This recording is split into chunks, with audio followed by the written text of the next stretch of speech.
जय हिंद फ्रेंड्स, स्वागत है आप सभी का आपके इस प्यारे से यूट्यूब चैनल पे। तो फ्रेंड्स, आज के इस इम्पॉर्टेंट वीडियो में हम सभी लोग यहाँ पे बात करने वाले हैं क्या कि बीए में हो आप, बीएससी में हो या फिर बीकॉम में क्यों ना हो, ठीक है। आपकी जो को करिकुलर सब्जेक्ट है सेकेंड सेमेस्टर में वो कौन सी है? फर्स्ट एड एंड हेल्थ, यानी कि प्राथमिक चिकित्सा और उपचार कैसे किया जाता है। यानी कि प्राथमिक चिकित्सा होता क्या चीज़ है, पहले ये समझेंगे, ठीक है। फिर प्राथमिक चिकित्सा के बारे में कुछ क्वेश्चन करेंगे और फिर प्रैक्टिस करेंगे। तो आज आप लोग जो है वीडियो पे लास्ट तक बने रहिएगा। और यहाँ पे अगर आप लोग चैनल पर नए हो, चैनल को सब्सक्राइब भी कर सकते हैं, ठीक है। चलिए वीडियो को स्टार्ट करते हैं। तो दोस्त, कुछ क्वेश्चन आपके सामने जो है यहाँ पे लिखे हुए हैं, इन क्वेश्चनों को देखते हैं और इनके आंसरों को भी देखते हैं, ठीक है। तो अवसाद हमें किस तरह प्रभावित करता है? अब देखिए भाई साहब, आपको अवसाद ही नहीं पता होगा तो आप कैसे जानेंगे कि अवसाद जो होता है किस तरह प्रभावित करता है ना। तो अवसाद क्या होता है? अवसाद हिंदी में आप लोग, जैसे कि मैंने अवसाद बोला तो बहुत लोगों को कन्फ्यूजन होगी अवसाद क्या है। बट अगर हम इंग्लिश में यही शब्द कहते हैं डिप्रेशन, तो आप सभी लोग समझ जाएंगे डिप्रेशन क्या होता है, ठीक है। तो डिप्रेशन वही अवसाद हिंदी में बोलते हैं। हमें किस तरह प्रभावित करता है? देखो, अगर किसी को डिप्रेशन होता है तो उसकी मानसिक क्षमता में कमी आ जाती है, ठीक है। उदासीपन उसको लगने लगता है। और क्या होता है कि मतलब कुछ करने का मन नहीं करेगा। और ओवर थिंकिंग, ये सारी चीज़ें जो होती हैं, ठीक है। तो इसमें देखो, हम ऑप्शन के अनुसार चलते हैं। तो ऑप्शन में क्या लिखा हुआ है कि काम करने के तरीके को। तो देखिए, अवसाद अगर होगा तो काम करने के तरीके को प्रभावित करेगा, क्योंकि कुछ भाई साहब को अच्छा लगेगा नहीं, ठीक है।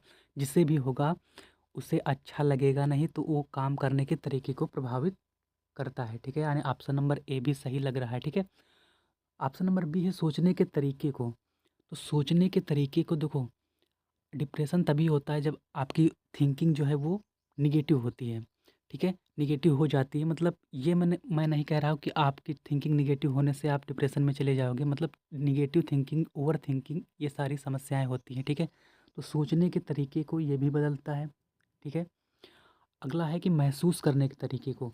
जब डिप्रेशन हो जाता है, मतलब डिप्रेशन की आप स्थिति में पहुंच जाते हैं, तब क्या होता है मेरे दोस्त, आपको महसूस करना, मतलब आपकी फीलिंग जो होती हैं वो भी उन तरीकों को भी, फीलिंग जो होती हैं वो भी कम हो जाती हैं और आपको कुछ अच्छा नहीं लगेगा, कुछ करने का मन नहीं करता है, ठीक है। तो ये इन भी समस्याओं से जूझता है व्यक्ति जो भी डिप्रेशन में जाता है, ठीक है। तो ये मतलब महसूस करने के तरीके को, अब यहाँ पे आपको ये सभी तरीके जो है प्रभावित करते हैं। अवसाद जो होता है हमें सभी तरीकों से प्रभावित करता है। इसका मतलब क्या है कि ऑप्शन नंबर जो है हो जाएगा D is the right answer of this question. और मैंने, आप अगर मेरी क्लास ले रहे हैं तो मैं आप लोगों को बताता हूँ कि अगर ऑप्शन नंबर डी पे सबसे पहले ध्यान दीजिएगा, अगर ये सभी लिखा हुआ है या फिर ऑल ऑफ द अबव, ठीक है, इंग्लिश में, आप तुरंत समझ लीजिएगा कि 98 से 99% तक चांस यही होता है मेरे दोस्त। क्या होता है कि यही ऑप्शन सही होगा। एक आध परसेंट में ऐसा हो जाता है कि हाँ, एग्जामिनर आपको बेवकूफ़ बनाने के लिए यहाँ पे एक क्वेश्चन रखता है जिसका आंसर सही नहीं होता है, बट 99 से 99% तक चांस यही होता है कि आपका सही यही होगा, ठीक है। तो ये हो गया। अगला क्वेश्चन है, यानी कि आपको अगर नहीं पता हो तो आप इस ब्रह्मास्त्र तरीके को यूज कर सकते हो मेरे दोस्त, ठीक है। अगला क्वेश्चन है कि चिंता कब सामान्य है? देखिए, चिंता कब सामान्य का मतलब क्या है? वो चिंता करना भी अच्छी बात होती है, ठीक है। कुछ चिंताएं ऐसी होती हैं जो अगर नहीं होंगी तो फिर आप मतलब सामान्य पुरुष में आपकी गिनती नहीं होगी। क्यों? क्योंकि चिंता, देखिए, अगर आप कहीं जा रहे हैं, मान लीजिए इंटरव्यू के लिए जा रहे हैं, अब इंटरव्यू से पहले जो होने वाली चिंता है वो सामान्य चिंता होती है। परीक्षा परिणाम, मान लीजिए आपने कोई एग्ज़ाम दिया, आपका आज रिजल्ट आ रहा है, तो उस रिजल्ट आने से पहले जो चिंता होती है मेरे दोस्त, वो सामान्य चिंता होती है। मतलब उस चिंता से हमें कोई दिक्कत नहीं होती है, वो चिंता होनी चाहिए और सबके अंदर होती है, ठीक है। तो नई जगह पर रहने से पहले देखो, परीक्षा या परीक्षा परिणाम आने से पहले जो चिंता होती है वो भी सामान्य होती है। मतलब उसमें कोई दिक्कत की बात नहीं है। आप मरीज नहीं कहे जाओगे, आप मतलब पेशेंट नहीं कहे जाओगे, आपको कोई डे बाय डे लाइफ में आपको दिक्कत नहीं होगी। ये सब सामान्य चिंताएं हैं। तो वही लिखा है कि चिंता कब सामान्य होती है? नई जगह पर रहने से पहले, जैसे कि कहीं नई, आप कोई नई जगह पर जाओगे, ठीक है। तो नई जगह पर जाने से पहले जो चिंता होती है वो भी सामान्य चिंता होती है। नई नौकरी पर जाने से पहले कि हाँ, वहाँ पे एम्प्लॉयमेंट जो होंगे और बाकी सारे लोग मेरे होंगे वो मतलब कैसे होंगे, ठीक है। और किस तरीके से मैं इसको हैंडल करूँगा, जो हमें काम दिया जाएगा उसको मैं कर पाऊँगा नहीं कर पाऊँगा। तो ये सारी चीज़ें जो हैं, मतलब नौकरी पर जाने से पहले जो चिंता होती है वो भी सामान्य चिंता होती है और ये चिंता होनी भी चाहिए, ठीक है? तो ये सभी मतलब ऑप्शन नंबर डी आपने क्या देखा कि ऑप्शन नंबर डी जो है वो राइट आंसर नज़र आ रहा है, यानी कि तीनों ऑप्शन नज़र आ रहे हैं। इसका मतलब है कि option number D is the right answer of this question मेरे दोस्त। अगले क्वेश्चन की तरफ बढ़ते हैं, डिप्रेशन के कारण क्या है? चलिए कारणों की बात करते हैं। तो डिप्रेशन का कोई भी कारण हो सकता है, ठीक है? आनुवंशिक कारण हो सकता है, जैविक कारण हो सकता है आपका, मतलब कोई भी कारण हो सकता है। तो यहाँ पे जैसे कि नौकरी छूटना, जैसे आपका लिखा हुआ है ए नौकरी छूटना। मान लीजिए किसी की नौकरी छूट गई तो आप उसी के बारे में सोच रहे हो कि अब नौकरी छूट गई है, अब मैं क्या करूँगा? अब मेरा कैसे जो है घर परिवार पलेगा? अब आगे क्या होगा? ठीक है? इसी के बारे में अगर सोचोगे तो ओवर थिंकिंग होगी मेरे दोस्त। ओवर थिंकिंग से क्या होता है? ओवर थिंकिंग ही ये सबसे ज़्यादा आपका यहाँ पे ओवर थिंकिंग ही क्या होता है? ओवर थिंकिंग ही क्या होता है मेरे दोस्त? ओवर थिंकिंग ही सबसे बड़ा कारण होता है डिप्रेशन का, ठीक है? ओवर थिंकिंग, और वो भी ओवर थिंकिंग कौन सी? ओवर थिंकिंग तो सभी करते हैं। आप लोग कहोगे कि ओवर थिंकिंग जो वैज्ञानिक लोग होते हैं, साइंटिस्ट लोग होते हैं, वो भी ओवर थिंकिंग करते हैं। ओवर नहीं करेंगे तो साइंटिस्ट लोगों का जो भी सपना होगा वो कैसे पूरा होगा, है ना? साइंटिस्ट बनने का या फिर साइंटिस्ट में खोज करने का। तो ये सारी चीज़ें हैं, तो कहने का मतलब है कि डिप्रेशन के कारण क्या हैं? तो कारण कोई भी हो सकता है, जैसे नौकरी छूट गई, तो नौकरी छूट गई, किसी प्रियजन की मृत्यु हो गई जिससे आप मतलब कोई प्रिय मतलब प्यारा, जन मतलब लोग, है ना? किसी कोई ऐसा प्रियजन जो है जिससे आप बहुत मतलब मानते हो, बहुत प्यार करते हो, तो उसकी मृत्यु हो गई। तो उसकी मृत्यु पर आपको चिंता होगी, है ना? भय सा लगेगा और फिर आप डिप्रेशन में चले जा सकते हो। तो ये भी कारण होता है किसी रिश्ते की समाप्ति। मान लीजिए आप अपनी गर्लफ्रेंड से आपका रिश्ता आपका समाप्त हो गया, ठीक है? ज़्यादातर कॉमन चीज़ें यही होती है कि आपकी जो तो दोस्त किसी रिश्ते की समाप्ति का मतलब क्या है कि आपका जैसे कि कोई भी रिश्ता है, कोई भी रिश्ता समाप्त हो सकता है। जैसे कि आपकी गर्लफ्रेंड है, ठीक है? आपकी गर्लफ्रेंड से आपका ब्रेकअप हो गया, तो ब्रेकअप होने के बाद आप उसी के बारे में सोच रहे हो कि फलाना धमाका ये मतलब अब क्या होगा, कैसे हो, डिप्रेशन में चले जाओगे, ठीक है? फिर ये सभी जो है कारण हैं, इसका मतलब क्या है? ऑप्शन नंबर डी जो है वो सही हो जाएगा, ठीक है? अगले क्वेश्चन की तरफ बढ़ते हैं। नेक्स्ट क्वेश्चन है कि हल्के अवसाद की चिकित्सा के लिए प्रयोग कर सकते हैं, यानी कि अगर हल्का डिप्रेशन हो, डिप्रेशन भी कई तरीके का होता है, मॉडरेट होता है, ठीक है, सीवियर होता है आपका। तो इस प्रकार से मतलब जब ज़्यादा डिप्रेशन में चले जाओगे तब आपको तो फिर तो दवाएं और फिर बाकी सब चीज़ें की ज़रूरत पड़ सकती है। लेकिन उसकी उसकी बात हम नहीं कर रहे हैं यहाँ पे। हल्के अवसाद की चिकित्सा के लिए देखो, मेंटल हेल्थ जो है वो एक प्रकार से हम देख सकते हैं इसको कि मेंटल हेल्थ हमारा क्या होता है। जैसे यहाँ पे मैं दोस्त बात करता हूँ, ठीक है? आप ध्यान से सुनिएगा और समझने की कोशिश करिएगा, ठीक? जैसे कि ये आपका मतलब यहाँ पे कोई व्यक्ति है, ठीक है? ये कोई व्यक्ति है। अब इसके ऊपर अगर मान लीजिए नीचे की यहाँ पे इसके सर के नीचे की बीमारी जो भी होगी, उस पे तो लोग बात करते हैं, उस पे बात करते हैं, उस पे मतलब कोई भी दिक्कत होगी तो वहाँ पे कोई भी किसी को दिक्कत नहीं, ना समाज में दिक्कत है, ना कहीं पे भी दिक्कत है। लेकिन जैसे ही यहाँ पे आपकी मेंटल स्वास्थ्य की बात आती है तो बहुत लोग इसको बात करने में कतराते हैं और बहुत किसी को भी दिक्कत होती है। देखिए, है तो हमारे शरीर का अंग ही, आप लोग बताइएगा, है तो हमारे शरीर का एक अंग ही। जैसे यहाँ लीवर में दिक्कत हो सकती है वैसे माइंड में भी दिक्कत हो सकती है, ठीक है? तो किसी को भी अगर माइंड में दिक्कत होती है तो उसको आप मतलब बहुत सारे लोग क्या लेते हैं, जैसे कि पागलपन और इस तरीके के वर्ड का यूज करते हैं जो कि बहुत गलत वर्ड है, ठीक है? ये एक बीमारी होती है, सिज़ोफ्रेनिया नामक बीमारी होती है। उसमें व्यक्ति को क्या होता है, ऐसे मतलब वो खुद से बात करने लगता है और इस प्रकार से उसको एहसास होता है कि उसको उसको मतलब कोई बुला रहा है, कोई ऐसे, ठीक है? हैलुसिनेशंस होते हैं, मतलब रियल में नहीं होता लेकिन उसको लगता है। तो वही अब आपको किसी भी मतलब जैसे आज से आपका नज़रिया बदल जाना चाहिए। आप किसी भी व्यक्ति को देखते हैं जो भी आपका यहाँ पे मेंटल स्वास्थ्य से पीड़ित है, तो उसको मेरे दोस्त आपको देख कर के हँसना नहीं चाहिए, ना ही मज़ाक बनाना चाहिए, ठीक है?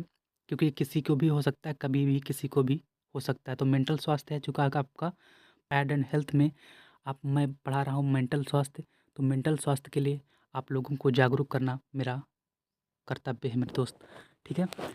तो कहने का मतलब ये है कि जैसे ऊपर की बीमारी जो होती है, जैसे माइंड में मेंटल में हो गया आपका, तो डिप्रेशन हो गया, एंग्जायटी हो गया, ओसीडी हो गया, बाइपोलर डिसऑर्डर हो गया, ये सारी बहुत सारी बीमारियां होती है।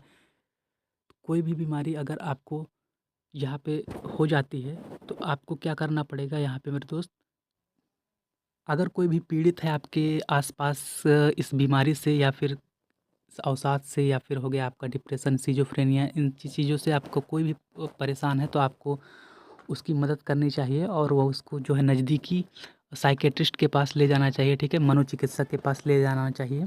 तो ये हो गया, मतलब तो हम क्वेश्चन क्या था हमारा, हमने थोड़ा-सा आपको जागरूक करने की कोशिश की है कि आप लोग जो है जो आप लोग देखते हो जिनकी मेंटल हेल्थ सही नहीं होती है, तो बहुत सारे लोग हँसते हैं, तो आप लोग मतलब आप लोग बड़े हो गए हो तो थोड़ा-सा समझदार हो गए हो, ठीक है? तो हालाँकि वो भी एक पीड़ित हैं, वो किस चीज़ से पीड़ित हैं, तो वो भी मेंटल स्वास्थ्य से पीड़ित हैं। जैसे कि आपका लीवर भी खराब हो सकता है, आपका कोई भी अंग जो है शरीर का खराब हो सकता है, उसी प्रकार से उनका माइंड में दिक्कत हुई है मेरे दोस्त, तो उनको हँसना नहीं चाहिए, ठीक है? तो इस प्रकार से तो हल्के अवसाद की चिकित्सा के लिए हम प्रयोग करते हैं, तो हल्का अगर अवसाद है तो मैं क्या प्रयोग करूँगा, इंजेक्शन नहीं का यूज़ नहीं करूँगा। देखिए हल्का है तो हम दवाओं का भी यूज़ नहीं करेंगे, सर्जरी ये तो सब मतलब सर्जरी का यूज़ ही नहीं होता है इसमें, और अगर सर्जरी का यूज़ भी होगा तो हल्के अवसाद पे नहीं होता है, ठीक है? तो देखिए अब इसका राइट आंसर क्या हो जाएगा? राइट आंसर की बात करें तो हो जाएगा टॉक थेरेपी, बातों द्वारा हल निकालना, मतलब टॉक थेरेपी होती है जिसमें बातों के द्वारा हम हल निकालते हैं। बातों के द्वारा, जैसे कि आपका मान लीजिए किसी से रिश्ता समाप्त हो गया, तो अब रिश्ता समाप्त होने पर अब वो आ तो जाएगा नहीं, ठीक है? और वो आ जाएगा अगर आपके पास मान लीजिए अगर आ भी जाता है तो अब एक बार उसने रिश्ता समाप्त कर लिया, दोबारा भी चांस है कि वो रिश्ता समाप्त कर सकता है, राइट? तो इसी तरीके से टॉक थेरेपी में मतलब पॉजिटिव थिंकिंग आपको दी जाती है। क्या दी जाती है? पॉजिटिव थिंकिंग दी जाती है मेरे दोस्त। तो पॉजिटिव थिंकिंग से आपका क्या होता है, माइंड जो होता है वो नेगेटिव थिंकिंग को किस, क्योंकि आपको पता होगा कि जैसे कि मान लीजिए ये कमरा हमारा गंदा है, ठीक है? ये कमरा है, रूम है, ये बहुत सब गंदा रूम है, तो इसको हम साफ़ करेंगे तो क्या करेंगे? अब इसको हमको साफ़ करना है तो यहाँ पे सब कचरा उठा कर के बाहर फेंकेंगे, ठीक है? तो या फिर हम क्या करेंगे, एक प्रकार से कर सकते हैं कि यहाँ पे सेंट छिड़क दे पूरे रूम में खूब सारी, तो ये महकने लगेगा, है ना? तो सेंट छिड़केंगे अगर कुछ देर के लिए तो वो उसके बाद तो हमको कचरा निकालना पड़ेगा। तो कचरा निकालने के लिए क्या होता है, पॉजिटिव थिंकिंग जब दी जाती है तो नेगेटिव थिंकिंग अपने आप जो है वो कम होती है और पॉजिटिव व्यक्ति सोचने लगता है, ठीक है? तो हालाँकि मैं कुछ ज़्यादा ही बता रहा हूँ इसके बारे में, और यहाँ पे मेंटल स्वास्थ्य की बात रही तो इसलिए मैंने सोचा टॉपिक जो है अच्छा है। तो हल्के अवसाद की चिकित्सा के लिए मेरे दोस्त क्या होता है, टॉक थेरेपी यानी कि बातों द्वारा हल निकालना चाहिए, ठीक है? बातों द्वारा उनको समझाना चाहिए कि हाँ, ऐसा नहीं है, ऐसा वो आप नहीं कर सकते, वो मनोचिकित्सक करेंगे, ठीक है? अगला क्वेश्चन है, नेक्स्ट क्वेश्चन है आपकी स्क्रीन पे यहाँ पे कि किसी मादक पदार्थ के सेवन को रोकने पर क्या लक्षण दिखाई देते हैं? मान लीजिए कोई मादक पदार्थ आप सेवन कर रहे हो, ठीक है? मादक पदार्थ आपको पता होगा क्या होता है, जिसको जिसको पता है यहाँ पे कमेंट सेक्शन में फटाफट बताइएगा मादक पदार्थ क्या होता है। जैसे कि आप किस मादक पदार्थ का सेवन करने पर, आप जैसे चाय हो गया, ठीक है? तो चाय का आप सेवन करने पर अगर उसको रोक दे रहे हो, ओके, तो आपका क्या होता है, कैसे लक्षण दिखाई देते हैं? तो वो लक्षण दिखाई देने में जैसे कि पहला है आपका कि मूड में बदलाव, जैसे कि आप डेली चाय पीते हैं, एक दिन चाय ना पिए तो किसी किसी को बोलते हैं कि ना हमको मूड में बदलाव हो रहा है, मतलब मेरा मूड सही नहीं है, बेचैनी हो रही है, अस्थिरता हो रही है, ठीक है? तो ये चीज़ें हो रही, नींद नहीं आ रही है, नींद आने में चिड़चिड़ापन, ये सारी चीज़ें लग रही हैं, मतलब सभी मादक पदार्थ को अगर सेवन करने से रोक रोक दोगे तो क्या होते हैं, ये लक्षण दिखाई देते हैं, यानी कि ऑप्शन नंबर डी जो है वो सही हो जाएगा, ऑप्शन नंबर डी, ठीक है? अगले क्वेश्चन की तरफ बढ़ते हैं। इस वीडियो का लास्ट क्वेश्चन है यहाँ पे, क्योंकि आज मानसिक स्वास्थ्य के बारे में थोड़ा-सा मैंने बात किया और बाकी के क्वेश्चन जो होंगे, तो आप लोगों को कैसे लगे वीडियो? अगर वीडियो अच्छा लगा हो तो वीडियो को लाइक कर सकते हो। चैनल पे पहली बार आए हो, चैनल को सब्सक्राइब भी कर सकते हो, ठीक है? पीयूष ग्रंथि शरीर में किस स्थान पर स्थित होती है? तो पीयूष ग्रंथि जो होती है मेरे दोस्त कहाँ पर स्थित होती है? तो आपके हार्ट में नहीं होती पीयूष ग्रंथि आपने पढ़ा होगा। देखो पीयूष, इसको मैं याद कराने की ट्रिक भी बताऊँगा। सा देखिए इसमें कौन-सा सा आ रहा है? ये वाला सा आ रहा है। षटकोण वाला सा या पिचरी सा जिसे बोलते हो, ठीक है? पिचरी का क्यों पेट, इसका पेट चीरा हुआ है, ठीक है? लेकिन इसे आप बताइएगा दंती सा बोलते हैं या फिर अगर मैं इसको दंती सा बोल दूँ तो सही है कि ये गलत है? आप लोग कमेंट सेक्शन में कमेंट करके बताइएगा, क्योंकि आप लोगों का भी दिमाग चलना चाहिए, है ना? तो ये बताइए, दंती सा है या फिर नहीं है? ठीक है? आप लोग बताइएगा फटाफट। तो कमेंट सेक्शन में कमेंट करके आप लोग बताइएगा। तो मैं यहाँ पे मान लीजिए आपका ये वाला सा है, ठीक है? इस वाले सा में, अब इस वाले सा का नाम आपको बताना है, ठीक है? ये वाला सा मस्तिष्क में भी आ रहा है, देखिए आधा सा।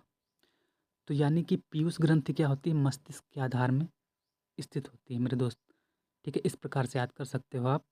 और आज के जो क्वेश्चन हुए वो समाप्त हुए। हालाँकि आज का जो टॉपिक था वो मेंटल स्वास्थ्य पे था, तो मेंटल स्वास्थ्य के बारे में उम्मीद करता हूँ कि आप लोगों को समझ में आया होगा।